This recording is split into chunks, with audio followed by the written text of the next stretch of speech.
United হাসপাতাল সহ বড় বড় হাসপাতালে মানে স্পিকার রুগীটা মরে গেছে সেইটাকেও আইসিইউতে নিয়ে লাইফ সাপোর্টে নিয়ে তারা আটকে রাখে 2-3 দিন পরে বলে যে এই মানে সে নাই। মানুষ স্পিকার আরেকটা বিষয়ে আমি এইটাও মানবিক দৃষ্টিভঙ্গি থেকেই কারণেই আমি আপনার মাধ্যমে মাননীয় সংসদ নেতার দৃষ্টি আকর্ষণ করছি।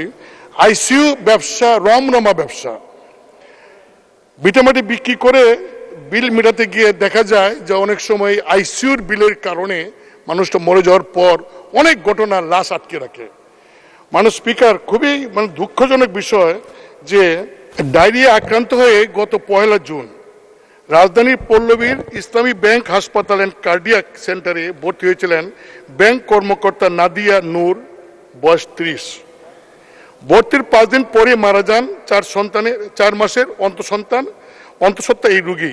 চিকিৎসায় অবহেলায় নাদিয়ার প্রাণ গেছে অভিযোগ করে তার স্বামী আনিস রহমান পলাশ বলেন, ভর্তির পরে সারা দিনে তার ডায়রিয়ার নিয়ন্ত্রণ চলে আসে।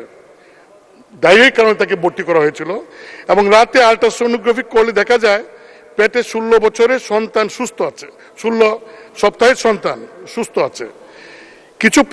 কিন্তু পরের দিন নাদিয়ার কার্ডিয়াক অ্যারেস্ট হয়।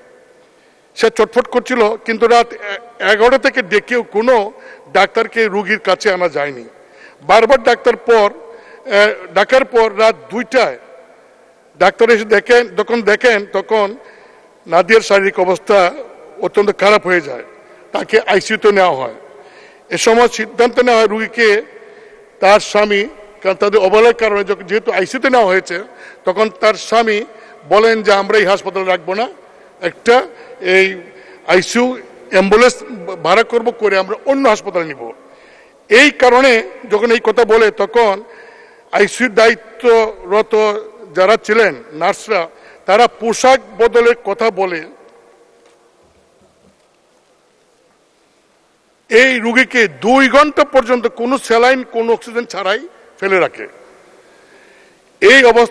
এইরকম অবস্থায় অন্য হাসপাতালে তাকে নেওয়া যায় নাই। এরপর পেটের বাচ্চাটা মারা যায়, নাদিয়াকে লাইফ সাপোর্টে নেয়, তখন নাদিয়া আর বেঁচে নাই। মানুষকে এই ঘটনা বললাম যে আমাদের সরকারি হাসপাতালে আসলে ওই যে আইসিইউর স্বল্পতা আছে। বিভিন্ন ঢাকা শহরের বড় বড় হাসপাতালে নাম করা আমি বলতে পারবো, ইউনাইটেড হাসপাতাল সহ বড় বড় হাসপাতালে মানুষ স্পিকার রুগীটা মরে গেছে সেইটাকেও আইসিইউতে নিয়ে লাইফ সাপোর্টে নিয়ে তারা আটকে রাখে 2-3 দিন পরে বলে যে এই মানে সে নাই। এবং অনেক হাসপাতালে আমাদের এলাকায় অনেক মানুষ আসে সরকারি হাসপাতালে যেহেতু লাইফ সাপোর্টের ব্যবস্থা কম, যখন প্রাইভেট কোনো হাসপাতালে যায় মানুষ স্পিকার তাদেরকে মারা যাওয়ার পরেও আটকে রাখে। এগুলি বলছে এই কারণে এটা তো সুপারভিশন প্রয়োজন।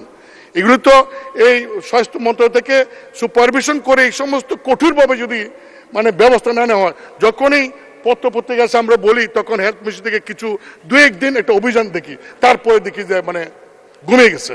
মানে স্পিকার এটা মানে এই যে আইসিইউ এবং লাইফ সাপোর্টের যে বিষয়টা, যেটা এই বিভিন্ন প্রাইভেট হাসপাতালে এই বিষয়টি একটু কঠিনভাবে না দেখলে, একটা মহিলা 30 বছরের বয়স ব্যাংক কর্মকর্তা, একটা বাচ্চা পেটে, তাকে শুধুমাত্র অবহেলার কারণে কিন্তু এই মেয়েটা মারা গেছে।